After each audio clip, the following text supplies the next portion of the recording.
Wanted to tell you about my latest after-hours hobby, if you will, or occupation, pastime. My friend and old bandmate Steve Deppe recently passed away. This is the handout from his memorial service. And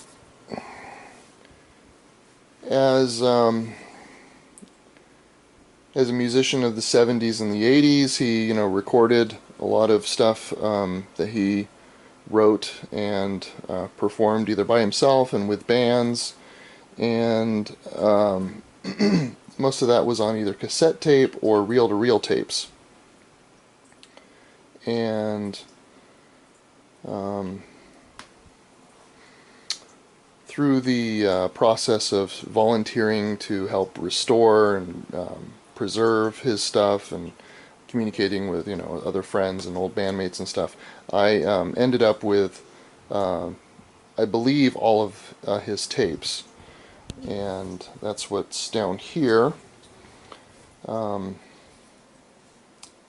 And also a couple tape decks. So first I got this well,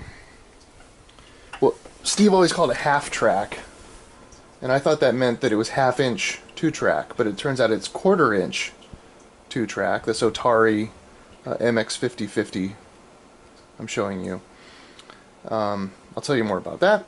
And then he had a cassette deck that I had either lent him or gave him, I don't recall. It was a Harman Kardon cassette deck, and I got that, and it didn't work.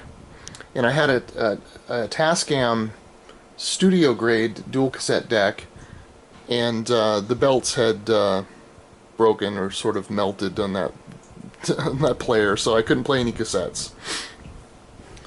So I ordered a new actually a TEAC. It's the consumer model, dual cassette. Has good good ratings as far as audio quality and such. I don't really need the dual cassette part. It's a little handy. It's a little bit handy when you're dealing with a bunch of tapes and you're searching for music or whatever, and you're sometimes it's handy to have the two decks, but I'm not going to be doing any dubbing or recording with it. But anyway, that was a $200 investment in this project, and once I'm done digitizing all these tapes, I'm not sure I'll ever use it again. But I looked at buying used,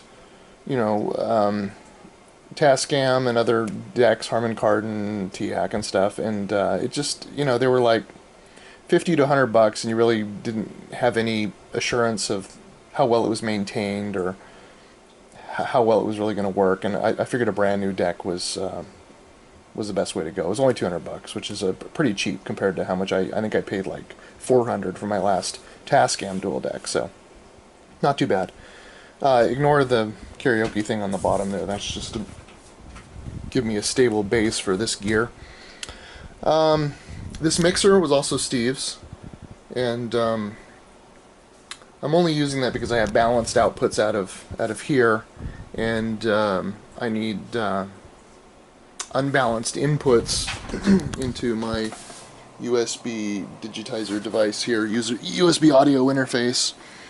Now I also inherited, or I don't know how you want to put it, but I ended up with Steve's Tascam control surface, which has FireWire interface to the computer, and it can digitize at 24-bit 96 kilohertz, but it was dropping audio. It did drop a few milliseconds here and there, and it was just kind of ruining the whole experience, and I didn't want to debug that, so I just went back to my old handy Behringer here, which is a 48 kilohertz 16-bit audio interface. So maybe the fidelity is not going to be as good, but at least I could move forward. And I was started by digitizing the cassettes because I had got the cassette deck rather quickly, and I went through a lot of Steve's cassettes. I think I've gone through probably half of them, and he has, I don't know, something like 30 cassettes or something. And most of it's original material. Some of it's programs that Steve recorded off of the radio, or there's a couple like store-bought music cassettes I'm not going to bother digitally preserving that stuff, but certainly all the original material and live gigs, that kind of thing. He did a lot of mix downs to cassette, and Steve was very detail oriented, and he was very good about using proper noise reduction. He always used Dolby B, and he really made very high quality mix masters, even on normal bias tapes. There was a lot of normal bias tapes that he had recorded onto, and I couldn't believe the quality I was getting off those. Of course, he also had some metal and chrome tapes, which seemed to be his golden master, if you will, and they were even better. But in general, Steve was real good about recording with a high quality, with sort of low end gear at the time. Is what was available, and this is a stack of cassettes already digitized. But Steve wasn't real great about labeling things. I'll give you an example. This one, I actually labeled that. There was no label on that one. I had to put a label on it. There's one. It says EM for E minor, March 1987. And I happen to know there was a song in E that we never had quite a name for, and that's what's on this. It's a mix down of the song in E minor from March of 1987. We recorded that on an 8-track, a Tascam Model 38. That's a half-inch, and I don't have that deck. I do have a couple tapes, but right now I'm not worried about that. Anyway, this one actually says WB on it. So it was a good clue that I needed to enable WB on playback, but the quality was excellent, much better than any of my old cassettes.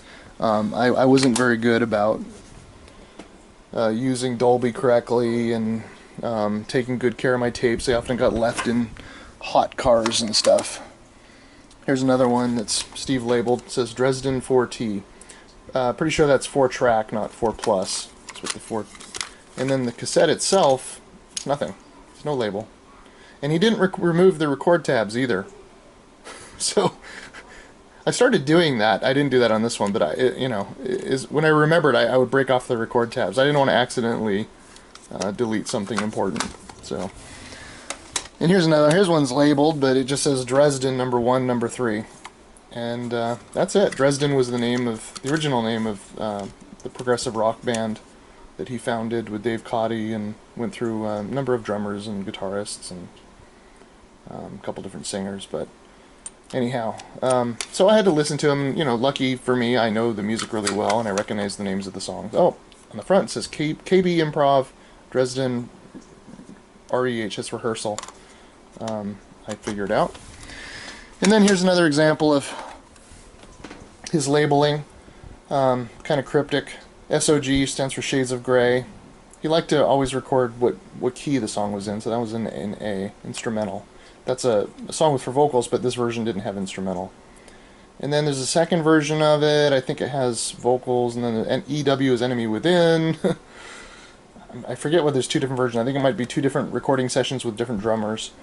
SMW is Sleeping Magician's Waltz, or we used to jokingly call it the Sleeping Musician's Waltz. And EW again, Enemy Within, different lineup, Shades of Grey.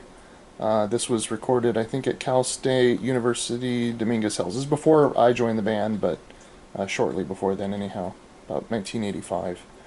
And then they got one with vocals, and then TTT is Tell the Truth in B, with vocals, recorded at Cal State University Dominguez Hills. So very cryptic, but luckily I know enough about the history of the band that, I added that label.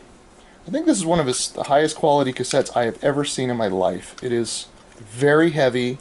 It's a metal case. It's got obviously clear plastic front and back, but this is some kind of aluminum or something.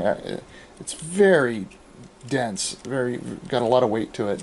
And it had some rubber right protects here, in which Steve didn't bother to remove. So I removed those and I put a label on it. But I'm pretty sure this was probably his most expensive tape. You only had one of these.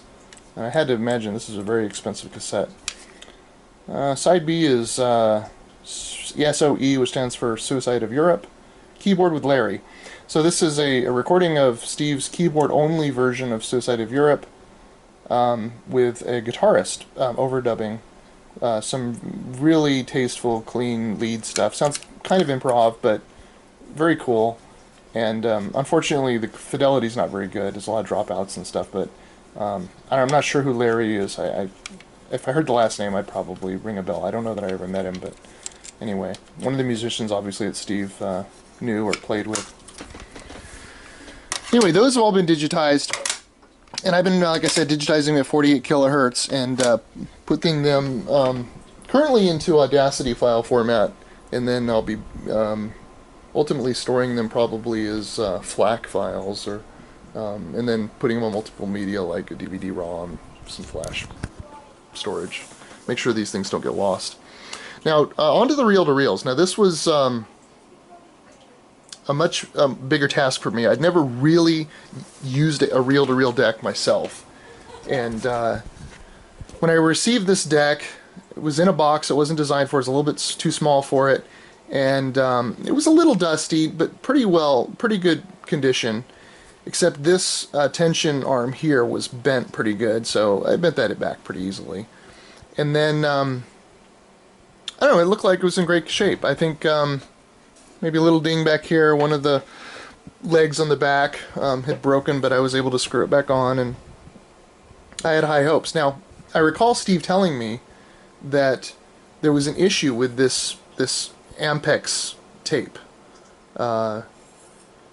And I think it was, we were discussing, digitizing or, re-recording some parts or overdubbing, I don't remember, but, breaking out the old tapes and playing them back and maybe transferring to another media or something. And he was saying, oh, I can't do that. These AMPEX tapes have this issue with the, where they come apart. And I've since learned that's called sticky shed syndrome. You can look it up. It's a well documented issue. And, of course, almost all his tapes are AMPEX or they're something very similar. And as I researched, all of his tapes fall into the category of the tapes that have this defect, where the tapes actually absorb too much moisture over time.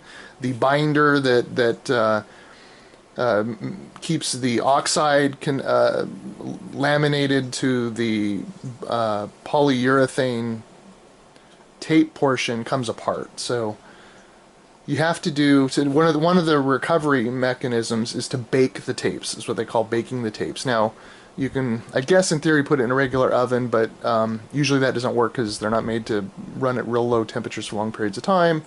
You need to bake them about 130 degrees Fahrenheit.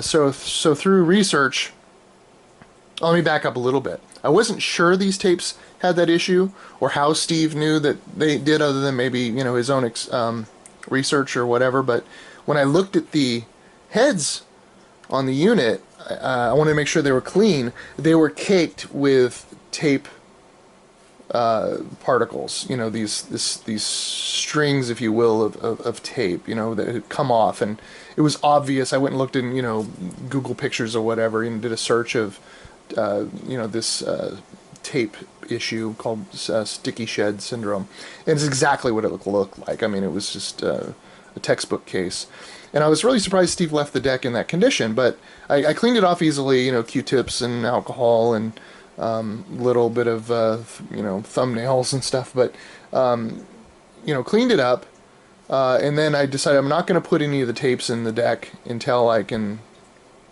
try to get them baked or whatever. Now, luckily, it's not, there's companies that'll do that for a fee or whatever, but there's an inexpensive solution. That's this dehydrator, which I read about, and it's about a $50 device. It's made for food, dehydrating the food, making beef jerky and dehydrated fruits and vegetables and such.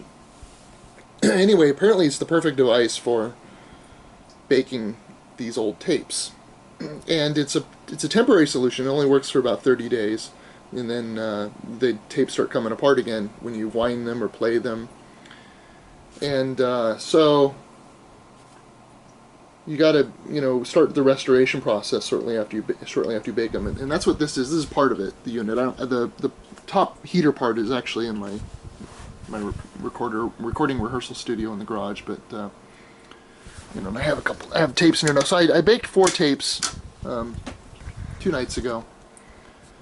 I did 12 hours at 130 degrees Fahrenheit, and I was very optimistic that that was going to solve the problem. Now, one thing I did not do is I did not repack the tapes or rewind the tapes. Now, I noticed that some of them, this one's actually packed pretty well. Some of them were not packed real well. You know, they had, you know, a lot of the tape was sticking up uneven. Like this one here is a good example. This is what they call a bad winding. You can see that, you know, the tape is real smooth up till here, and then it's real uneven. You can even feel it, you know. And you're not supposed to leave tapes like that for a long period of time. You're also supposed to, if you're super anal, keep your tape stored what they call tail out. So you have to rewind the tape first before you can play it. And I thought I remember Steve telling me about that, and maybe it was just something that he wished he had done and he didn't do. But so far the 2 tapes that I have played were not stored tail out. They were stored head out. So you just put them in the deck and you play them, and it immediately starts playing in the correct direction. You see. Oh, and the other thing I had to do was label. I had to label these reels. Now I got to make sure I don't get things messed up here, because Steve was not good about labeling. I mentioned, especially with the reel-to-reels, which are, you know, the original recordings, the most important part.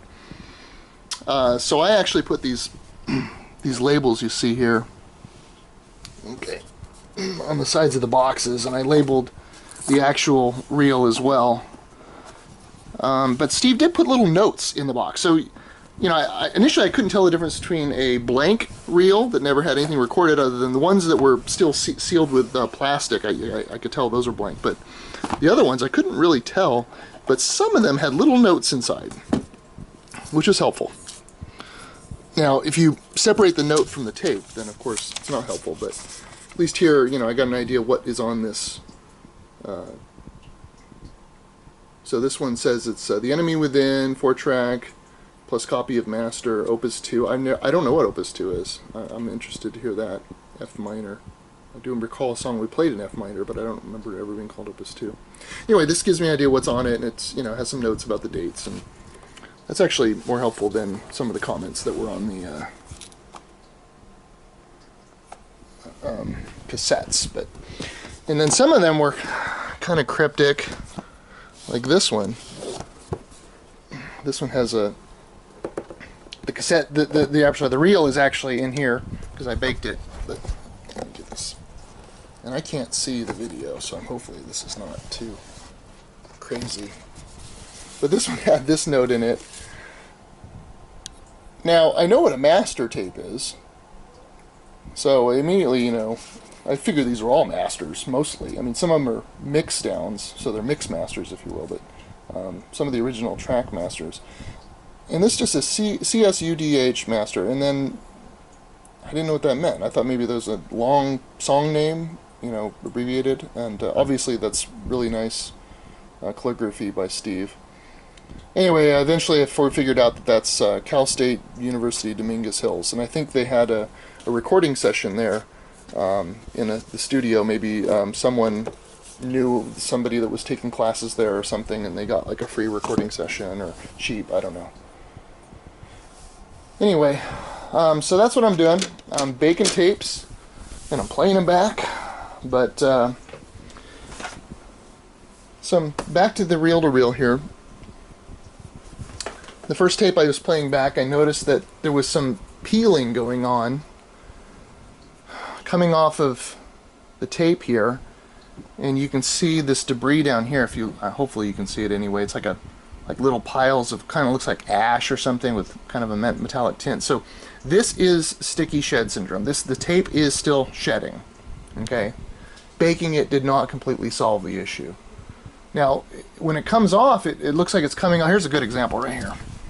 It's coming off, looks like a little string, but actually that's just it's little bits of oxide collecting together, and then, you know, building up kind of like looks like a hair or something. It's not, that's not actually one consecutive piece of tape. It just kind of collects that way. Probably because it's magnetic or whatever, but you know, it's like dust. If you grab it and you rub your fingers, it'll just kind of fall apart like dust. It's not a contiguous piece of tape. So we still have the sticky shed syndrome problem, and I don't know why. I don't know if that means I didn't bake the tapes long enough, or it's just, you know, this is a lot better than it would have been had I not baked them, and, you know, maybe the parts that are coming off are not important. I really can't say. Now, the first tape I played back actually played back really well. I had to, you know, play it back a few times. I had to set levels and such, and being that it's a 4-track tape and this is a two-track deck, I had to play it back twice to get all the tracks captured. And that was also interesting because this deck, although it's a 2-track deck, it has a setting here. Actually has a head that's made for recording 4-track tape and a head that's made for recording 2-track tape. And there's a selector up here, a little switch, and you switch it back and forth. And it can actually play back off the record head as well. That's what these buttons do. But if you play back a 4-track tape, now this is a 4-track multi-track recorded like band where each instrument is a separate track. It only plays back 2 of those tracks because it's a 2-channel deck. It doesn't have 4 outputs or anything. And there's no way to select which of the 2 tracks are playing back. It's always tracks. Well, it was tracks as Steve labeled them 1 and 2, but I don't know whether that's inner and outer or the first and third or which actual physical layout that is. But I had to figure out a way to get the other 2 tracks to play back. So, of course, when I flip the tape around and play it, they would play back backwards.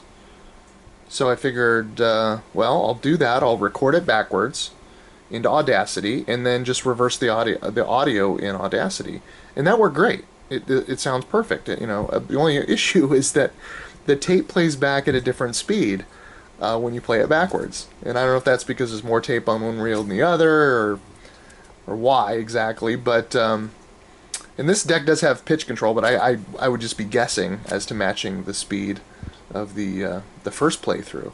So I'm going to have to experiment with fixing that digitally. But at least I have, on those 4-track recordings, I have each track completely isolated in Audacity as a separate track, and once I get them synchronized time and pitch-wise, I assume they're probably a little bit out of tune as well if they're playing back at different speeds, then I might be able to do some cool, more modern mixes of that old material. The drums were in mono. I'd like to, you know, get them into stereo, at least somewhat, you know, get them a little bit more of a stereo image out of there, and then, you know, get a better guitar sound, that kind of thing. And I might even, you know, experiment with re-recording some parts, like I could re-record the drums. I'm a drummer. You know, but Shaun Guerin played on, you know, a lot of those early recordings, and Shaun Guerin passed away, I think it was 2006, and he has a lot of fans that I think would be very interested in hearing his performance with this band, and even the isolated stuff. He was a really incredible drummer. He was younger at this time. Certainly, this was about 1984. But you know, I think he matured as a musician after that. But still, I mean, incredible drumming, very clear recording. So I definitely will be getting those available to his fans in some form. And then you know, the whole band mix, whether it's with or without me or whatever, I haven't decided. I got to talk with the really surviving member, Dave Codde, and figure out what he wants to do. But right now the main thing is just getting it off of the tape. Now it stays on the tape, it's still going to be there, but you know, getting a copy off into the computer and in a high quality that we can then you know, do things with, whether it's just replicating for SoundCloud or YouTube or putting on CDs for his family and friends. I'll happily do that, but we could do more, and that, you know, may happen. So right now I started the second tape. This is a Suicide of Europe recording of Steve playing just Suicide of Europe on keyboard on 4 tracks So again, you only hear 2 tracks when you play it through one time, and then have to play the second 2 tracks backwards and capture those. But it's also shedding. That's why you saw that little bit of coming off over here. I don't have that light on there, but it sounds fine. Sounds good. This one does have dropouts. It seems like it maybe always did. I don't know if there's original issue with the original 4-track or just something happened to the tape. But it seems like all the copies I have of this performance of Steve playing Suicide of Europe always have these common dropouts. So I'm not sure that that's really going to be an improvement here. But right away I noticed after this there's another performance piece that sounds like it's piano and synthesizer together, which I've never heard Steve do. Not an actual string piano, but anyhow, I'm going to be capturing that. And then he was playing Agincourt after this, and I don't know which performance of Agincourt that is.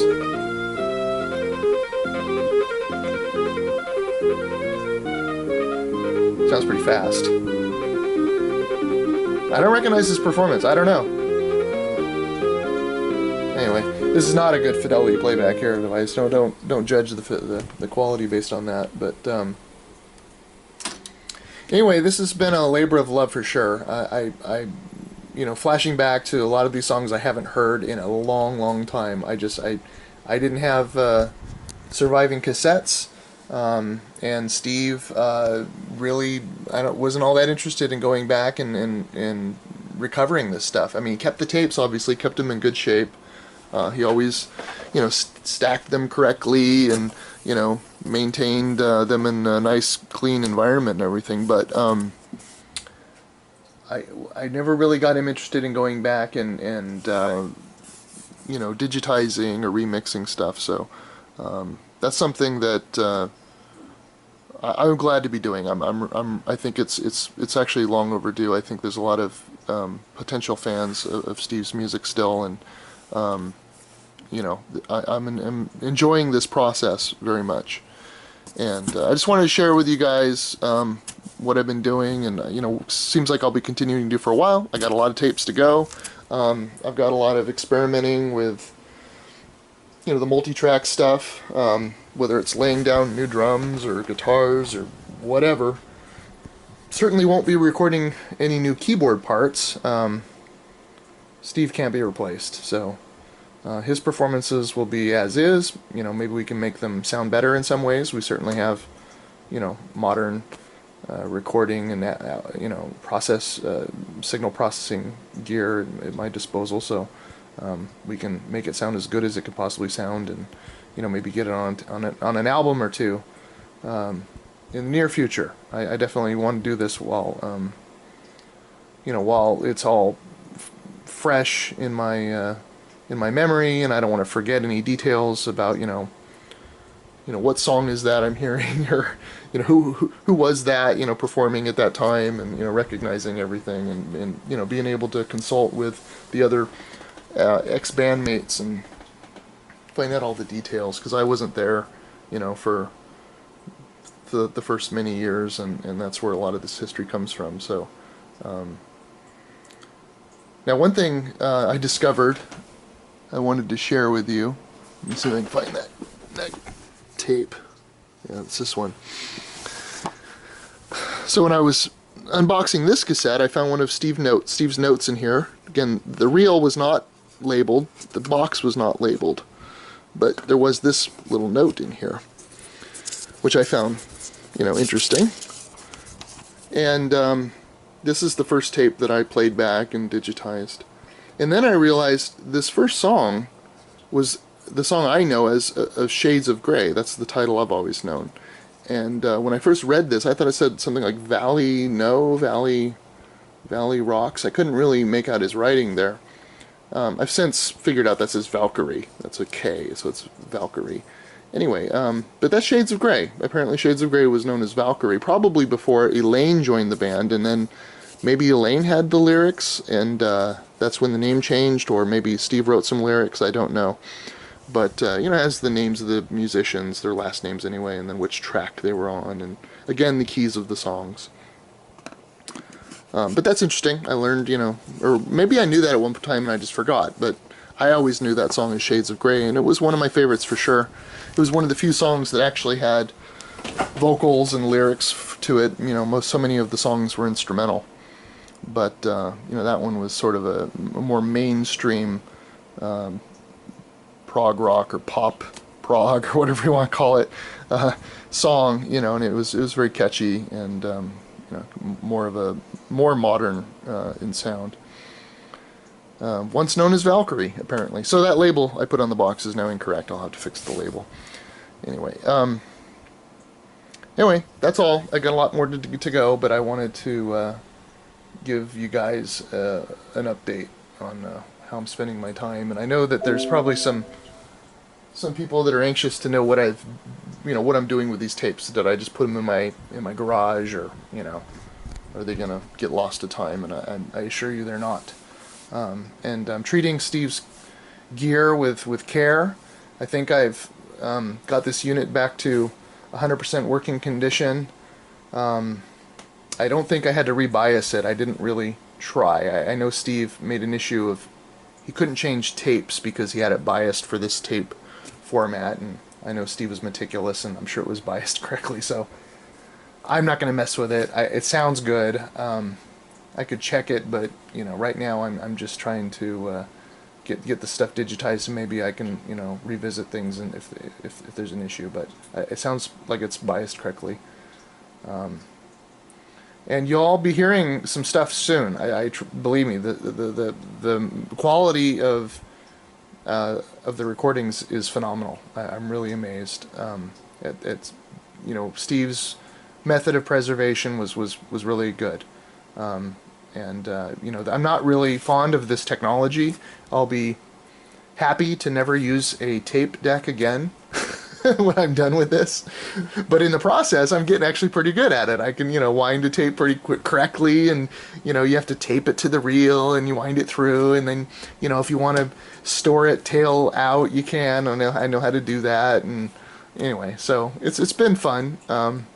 But I don't think this is going to be, you know, like my future method of listening to high fidelity music or anything. So anyway, thanks. Bye.